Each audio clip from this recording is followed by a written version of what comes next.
Hello বন্ধুরা, আসসালামু আলাইকুম। Welcome back to my channel. আজকে আমি আপনাদের মাঝে মজাদার একটা ফুটিকার রেসিপি নিয়ে হাজির হয়ে গেলাম।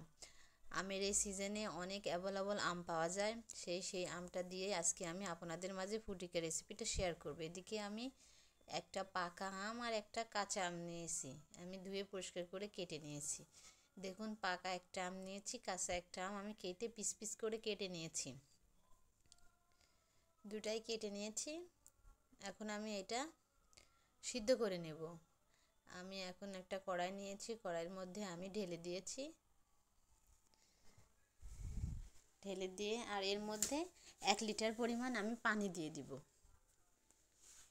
একটু বেশি করে পানি দিতে হবে।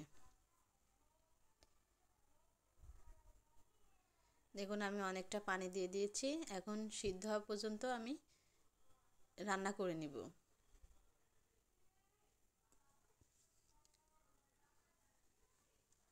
দেখুন, ফুটে উঠেছে, ফুটছে, আর এদিকে পানি একটু হালকা কমছে। আর এদিকে আমি 1 কাপ পরিমাণ চিনি দিয়ে দিয়েছি। চিনিটা যেহেতু পাকা আমে চিনি লাগবে না, কাঁচা আম ব্যবহার করেছি, কাঁচা আমটা জন্য আমরা 1 কাপ চিনি ব্যবহার করেছি। চিনিটা দিয়ে দিয়েছি।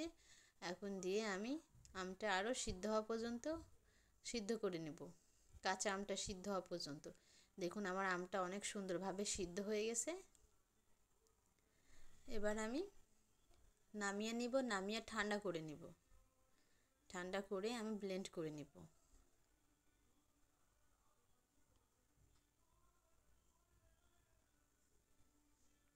দেখুন, নামিয়ে নিয়েছি, ঠান্ডা হয়ে গেছে। এবার আমি ব্লেন্ড করে নিব। এখন ব্লেন্ডে করে নিয়েছি। আমি এখন আমের মিশ্রণটা একটা ছাঁকনি দিয়ে আমি ছেঁকে নিব, সুন্দর করে ছেঁকে নিব। দেখুন, আমি ছেঁকে নিয়েছি। এই মিশ্রণটা এখন আমি ফেলিয়ে দিব। আর দেখুন কত সুন্দর মিশ্রণটা হয়েছে, একদম ফুটিকার মতো। যেরকম মিশ্রণটা একদম সেভাবেই তৈরি হয়েছে। তো আমি এখন একটা গ্লাসে ঢেলে নিব। দেখুন কত সুন্দর হয়েছে, কালারটা মাশাআল্লাহ অনেক সুন্দর হয়েছে, খেতেও অনেক মজা। আর আমি কিছু বরফ কুচি দিয়ে দেব। দিয়ে তো আশা করি আমার ফুটিকা রেসিপিটা ভালো লেগেছে। ভালো লাগলে পাশে থাকবেন, সাপোর্ট করবেন। ধন্যবাদ বন্ধুরা, আল্লাহ হাফেজ।